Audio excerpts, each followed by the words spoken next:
Assalamualaikum warahmatullahi wabarakatuh.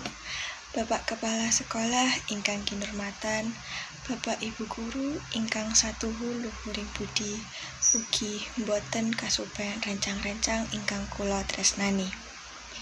Sumangga langkung rumiyin sami ngaturaken puji syukur dumateng Gusti Maha Kuwasa ingkang kapareng-paring rahmat lan hidayahipun.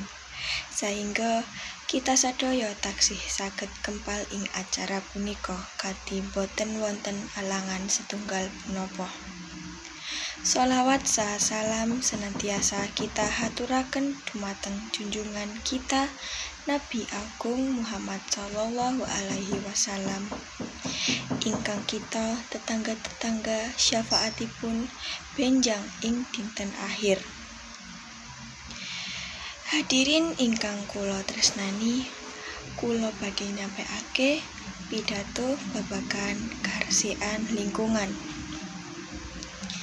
Kaping pisan ingkang kita sedaya perlu iling lingkungan kuwi panggenan kangge kita sadaya nggantungaken urip umat manungsa. Amargi menika kita sedaya kudu njaga lingkungan sae-sae supados bumi ngasilaken keuntungan kangge kita sanes karugian utawi bencana kangge kita.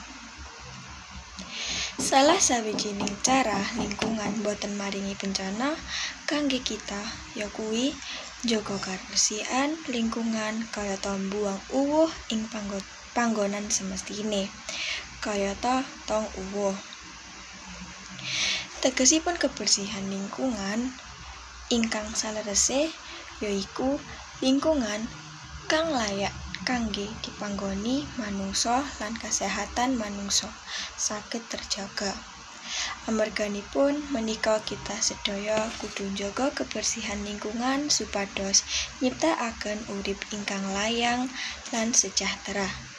Hadirin ingkang kula tresnani, mbuak uwuh ing panggonan semestine kayata bak uwuh iku yaiku cara kang becik kanggo njaga kebersihan lingkungan lan uga nyegah banjir lan penyakit kayata DBD ing mangsa udan. Jaga kebersihan lingkungan saged diwiwiti saking ngresiki sekolah kita tresnani SMA Negeri 1 Probolinggo. Menawi sekolah kita resik tiyang sanesipun boten sungkan kangge nyontoh kebiasaan becik kita sedaya. Dampak positif saka kebersihan lingkungan iki yaiku kegiatan belajar mengajar dados nyaman amargi lingkungane resik.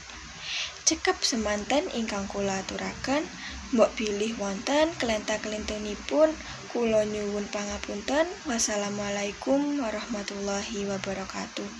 Nami kula Cielsa Eka Silvia Pradina saka kelas MIPA F absen 15. Matur nuwun.